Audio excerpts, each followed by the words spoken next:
Hello friends, welcome to my YouTube channel RK classes. जैसे कि हमने पहले भी इलेक्ट्रिसिटी चैप्टर की कुछ वीडियोस को आपने देखा होगा और हमने पहले रेजिस्टेंस के बारे में, इलेक्ट्रिसिटी के बारे में हम जान चुके हैं। और मैंने लास्ट एक वीडियो के अंदर प्रैक्टिकल फिजिक्स नाम से मैंने एक वीडियो बनाई थी जिसके अंदर मैंने कुछ इक्विपमेंट्स आपको दिखाए थे, resistance box, voltmeter, ammeter. तो उसके बाद जो हमारा नेक्स्ट टॉपिक आता है, one of the most important topic of this chapter, that is Ohm's law. आज हम बात करेंगे ओम्स लॉ के बारे में। Let me start. तो topic is Ohm's law. Ohm's law जो है ओम साइंटिस्ट ने दी थी, सो दैट्स व्हाई उनकी रिस्पेक्ट के लिए, उनके रिगार्ड्स के लिए इसका नाम ओम्स लॉ रखा गया। और as we know that Ohm is the law, ohm is the unit of resistance. ये हम पहले डिस्कस कर चुके हैं कि रेजिस्टेंस की यूनिट जो होती है वो ओम होती है। This is the symbol for it. अब अगर इस लॉ का नाम ओम्स लॉ है तो कहीं ना कहीं इसके अंदर रेजिस्टेंस का फैक्टर जरूर होगा, आपने ये चीज को याद रखना है। What is Ohm's law? according to this law, voltage is directly proportional to current। ये क्या कहता है कि वोल्टेज जो है वो डायरेक्टली प्रोपोर्शनल है करंट के, जिसमें हम जानते हैं I हमारा क्या होता है, करंट, V क्या होता है, voltage. So according to the law of Ohm's, V is directly proportional to the I। So when we remove proportionality, जब आप प्रोपोर्शनैलिटी को हटा दोगे तो यहाँ एक रिलेशन आएगा, दैट इज R।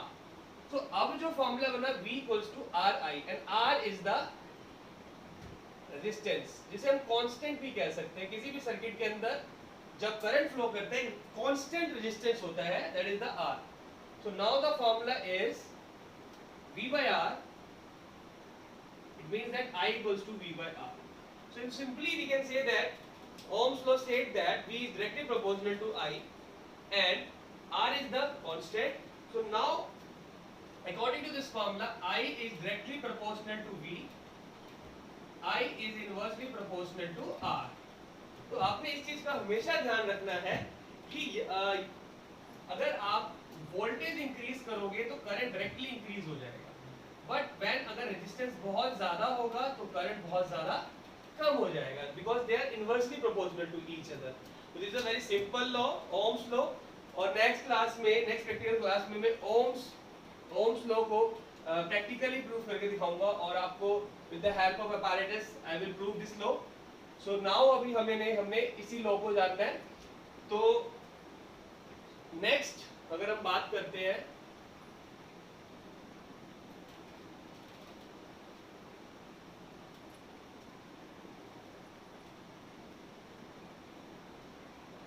जैसा कि हमारा फॉर्मूला है Ohm's law, I equals to V by R। इसको अब अगर हम बात करते हैं graphically,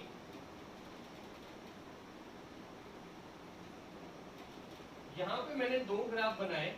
the unit is for example like this. Here we have, I am taking here current 1 2 3 4। यहां हम वोल्टेज लेते हैं।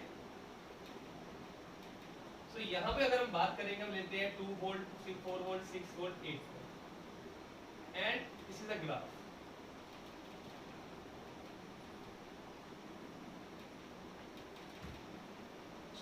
अगर आप कोई ऐसा ग्राफ देखते हो जो बिल्कुल कांस्टेंट जा रहा है, और अगर हम एग्जांपल के तौर पे लेते हैं, फॉर एग्जांपल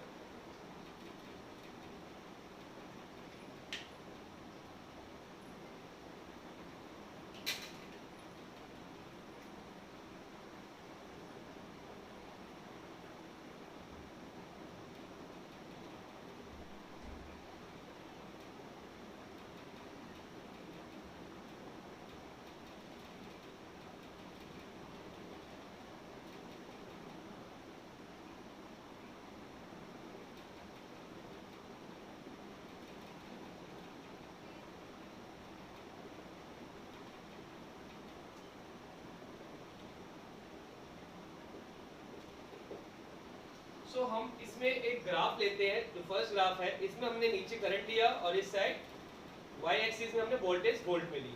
तो हमने एक चीज देखा कि जब हमारा, अब हम यहां से क्या करेंगे, टेबल प्रिपेयर कर लेंगे।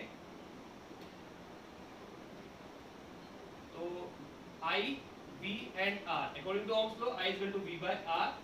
यहीं से अगर फॉर्मूला बनाओगे तो R का फॉर्मूला होगा V by I, बिकॉज हमें R गिवन नहीं है, हमें R निकालना है। तो फर्स्ट केस अगर आप देखते हो तो यहाँ पे करंट कितना है 1 and the voltage is 2। Second case 2, here 4, then 3 and 6। तो हमारे पास वैल्यूज आ चुकी हैं। अब अगर हम पुट करते हैं the first case R equals to V, voltage is 2 by 1, that is 2 ohm। तो यहाँ हम लिखेंगे 2 ohm, next again 2 ohm, next again 2 ohm। तो आपने एक चीज देखी, तीनों के अंदर 2 ohm 2 ohm 2 ohm आया। यहाँ पे हमारा R कांस्टेंट है, जो कि ओम्स लॉ कहती है। ओम्स लॉ यही तो कहती है कि रेजिस्टेंस हमारा कांस्टेंट रहेगा। तो इस जगह पे हमने एक देखा, इस ग्राफ में हमने देखा, इस ऑब्जर्वेशन में हमने देखा कि R कांस्टेंट है। तो जब R कांस्टेंट होगा तो इस ग्राफ को हम कहेंगे ओमिक ग्राफ। क्या कहेंगे? Ohmic graph. और ये एक तरीके से प्रूफ भी है ओम्स लॉ का कि हर एक पार्ट के अंदर रेजिस्टेंस हमारा 2 हो रहा है। अब हम एक दूसरा एग्जांपल लेते हैं,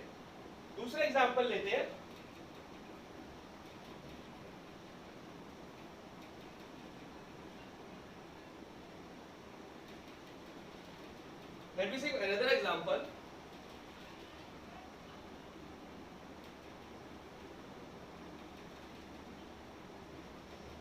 this is so अगर फॉर एग्जांपल ये हमारा केस है, तो इसमें हमने देखा कि फर्स्ट में हमारा करंट 1 है, सेकंड में 2 है, लास्ट में 3 है। फर्स्ट में वोल्टेज हमारी 2 है, सेकंड में भी वोल्टेज 2 है एंड लास्ट पार्ट में हमारी जो वोल्टेज है वो 6 है। तो जब आप इसको सॉल्व करोगे तो आपने देखा कि यहाँ पे रेजिस्टेंस हमारा कितना आएगा, 2 आएगा, यहाँ कितना आएगा, 1 आएगा और यहाँ कितना आएगा, 2 आएगा। तो यहाँ रेजिस्टेंस नॉट कांस्टेंट, यहाँ कांस्टेंट नहीं है। तो इसे हम क्या कहेंगे? This is now it become non ohmic graph. Non ohmic graph. तो this is the difference between the ohmic and non ohmic graph. तो ये आपको पता होना चाहिए, ये ओम्स लॉ से ही रिलेटेड है। नेक्स्ट अगर हम बात करते हैं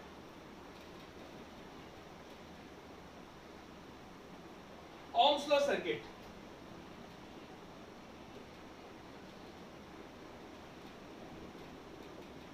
सिंपली आपने क्या करना है, एक रेजिस्टेंस लेना है। रेजिस्टेंस बॉक्स आप ले सकते हैं और उसको बैटरी से कनेक्ट करना है एंड हियर वी हैव की, ये आपका बैटरी है, ये पॉजिटिव टर्मिनल, ये नेगेटिव टर्मिनल और आपने की लगाना है। और ये आपका मैंने एक सिंपल सी सर्किट बनाई है जो मैं ऑलरेडी प्रीवियस एक वीडियो के अंदर बता चुका हूँ, एक नॉर्मल सर्किट कैसे बनाते हैं। तो अब अगर हम बात करें, करंट यहाँ से हमारा फ्लो करता हुआ जाएगा और अपनी सर्किट को कंप्लीट करेगा। ये already we are discuss about this. So now the concept is that how we connect A and V is the ammeter, V is the voltmeter। मैं प्रीवियस वीडियोस में भी बता चुका हूँ, आप चाहे तो पिछली वीडियो को देख सकते हैं जो बच्चों ने नहीं देखा है। So V जो है हमारा वोल्टमीटर, ये हमेशा पैरेलल लगता है, ये हमेशा पैरेलल लगता है और एमीटर हमेशा सीरीज में लगता है। तो सीरीज के लिए हमने यहाँ पे क्या करा, इस पार्ट पे हमने एमीटर को लगा दिया। तो यहाँ हमने एमीटर अटैच कर दिया। अब हमें क्या करना है, हमें वोल्टमीटर को अटैच करना है, जो हम क्या करेंगे, पैरेलल कनेक्ट करेंगे। तो यहाँ हमने वोल्टमीटर लिया और एक वायर यहाँ से ज्वाइन करी और एक वायर यहाँ से ज्वाइन करी। So this voltmeter in parallel and ammeter in series. This is the Ohm's law circuit. अब नाउ आपने क्या करना है, रेजिस्टेंस बॉक्स की रीडिंग को चेंज करते हुए आपने दोनों में रीडिंग्स देखनी है और कोई भी एक टेबल का आप यूज कर सकते हो। फॉर एग्जांपल जैसा कि अभी प्रीवियस हमने ohmic and non ohmic graph किया है, तो वैसे ही आप IVR, आप अगर एमीटर की रीडिंग्स देखते हो, आपने फॉर एग्जांपल आप माइक्रो एमीटर में आप रीडिंग्स ले रहे हो, तो आपने यहाँ पे क्या करा, 2 रीडिंग्स ली। वोल्टमीटर के अंदर भी आपने 2 ली, तो रेजिस्टेंस क्या आएगा, according to Ohm's law, I is equal to V by R and R equals to V by I. Here the V is 2 and 2 divided by 2 it becomes 1. So the answer is 1. So आपने ऐसे देखना है. Next case अगर आप लेते हो 3 by 3 it will also become 1. So when the value resistance are same, you are observing here when you put some resistance here in the resistance box, so it gives you some values and note down the reading of ammeter and voltmeter. When the resistance are same, so it can be a Ohm's law properly. तो यहाँ पे proof हो जाएगा Ohm's law का.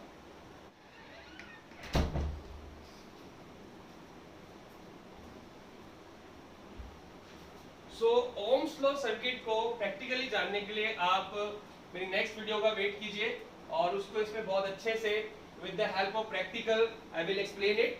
So now हम ohms law के basis पे जो ग्राफिकल क्वेश्चंस आते हैं वो हम डिस्कस करते हैं, जो बहुत ज्यादा ओलंपियाड में, एंट्रेंस एग्जाम में बहुत ज्यादा पूछा जाता है. तो सबसे पहले मैं एक चीज बोलूंगा, आपको बस ये चीज का ध्यान रखना है ओम्स लॉ क्या होती है. ओम्स लॉ का फॉर्मूला सिंपल सा है, I जो है डायरेक्टली प्रोपोर्शनल है V के, I जो इनवर्सली प्रोपोर्शनल है R के. आपने ये चीज का ध्यान रखना है. अब हमें एक सर्किट दे रखी है और यहाँ पे हमें बोला है करंट, यहाँ हमें करंट दिया हुआ है और यहाँ हमें वोल्टेज दी हुई है. So this is the question.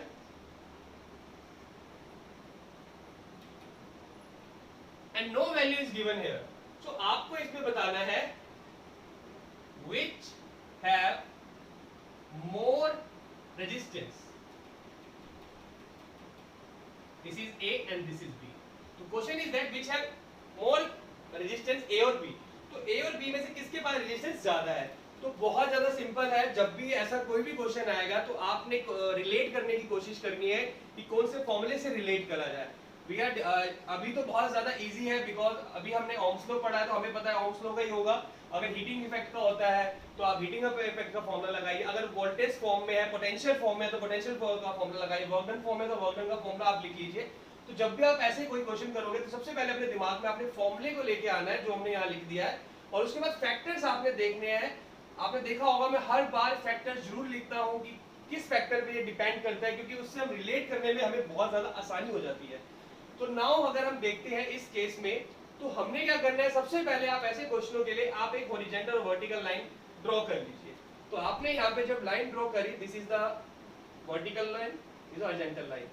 Now you see here the current of A is very less. This is the IA. Current of A कुछ यहाँ पे लाई कर रहा है और this is the current of B. This is the current of B. और अगर हम वोल्टेज की बात करते हैं दोनों की वोल्टेज लगभग सेम है, लेकिन अगर आप यहाँ देखोगे ये लाइन जो है ये रिप्रेजेंट कर रही है हमारा करंट. यहाँ करंट जो है बहुत ज्यादा कम है और B में बहुत ज्यादा करंट है. तो जैसा हम जानते हैं कि I इनवर्सली प्रोपोर्शनल है R के, तो R इनवर्सली प्रोपोर्शनल होगा I के.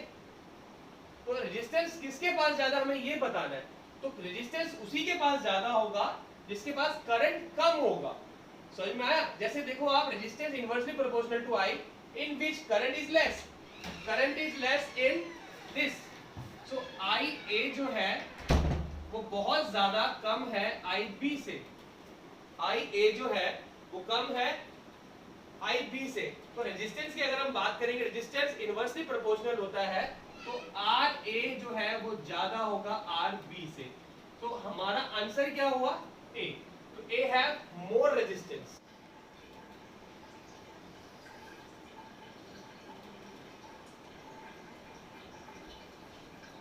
So now the numericals of Ohm's law. So the question is 1 ampere of current flow in a wire connected with 2 volt of battery. Find the resistance. The first question 1 ampere of current. तो आपने सबसे पहले क्या करना है, 4 steps का ध्यान रखना है और जो मैंने स्टेप्स जो है ऑलरेडी स्क्रीन पे आपको क्लियर हो जाएगा. तो पहला क्या हमने इंफॉर्मेशन लिखनी है जो हमें दे रखी है. तो ये हमारा 1 एम्पेयर है करंट और यहाँ पे दूसरी चीज दे रखी है वोल्टेज और तीसरी चीज रेजिस्टेंस जो हमें निकालना है. तो हमने क्या लिया, I हमें दे रखा है 1 एम्पेयर और रेजिस्टेंस हमें निकालना है और हमें वोल्टेज 2 वोल्ट दे रखी है. Simply apply the formula. सबसे पहले जो मैंने स्टेप पे लिखा है कि आपने करना क्या है, फर्स्ट स्टेप आप फॉलो करोगे, right the values. After that आपने देखना है यूनिट्स में कोई कन्वर्जन तो नहीं है, इसको इस केसेस में कोई यूनिट कन्वर्जन नहीं होता है। तीसरा अगर हम बात करेंगे कि आपने वैल्यू पुट करनी है, फॉर्मूला लिखना है, फॉर्मूला इसमें ओम्स लॉ लगेगा। नाउ फॉर्मूला पुट करने के बाद आपने वैल्यूज पुट करनी है। तो आई हमारे को कितना दिया हुआ है, हमें जो निकालना है उसको हम बिल्कुल सेपरेट कर लेंगे। R equals to VR, VI, what is the value of V? 2 and the I is 1, so resistance is 2 ohm, simply the answer is 2 ohm। तो आपने एक चीज का बड़ा ध्यान रखना है कि यूनिट आपने जरूर लिखनी है। नेक्स्ट केस, आपको यहाँ पे वोल्टेज दे रखी है 5 वोल्ट और क्वेश्चन क्या है, a wire of 100 ohm resistance when connected with a 5 volt battery. तो यहाँ पे इंफॉर्मेशन, एक तो हमारा R जो हो गया इसके अंदर 100 ओम है और बैटरी जो है यानी V जो है 5 वोल्ट है। इसमें हमें करंट निकालना है कि एक वायर के अंदर कितना करंट फ्लो करेगा। सेम अगेन वही प्रोसीजर फॉलो करना है, वही आपको जो स्क्रीन पे आ रहा है। फर्स्ट फॉर्मूला आपने रीडिंग्स लिख दी, आपने गिवन इंफॉर्मेशन सारी लिख दी, उसके बाद आपने देखना है फॉर्मूला कौन सा लगाना है। आपने फॉर्मूला लगाया I इक्वल टू V/R। तीसरा स्टेप आपने वैल्यूज को पुट करना है, I निकालना है तो ऐसे ही रखेंगे, V कितना है 5, R कितना है 100, तो answer is 0.01, sorry this is 5 and this is 100, 0.05 ampere. तो this is the answer, very simply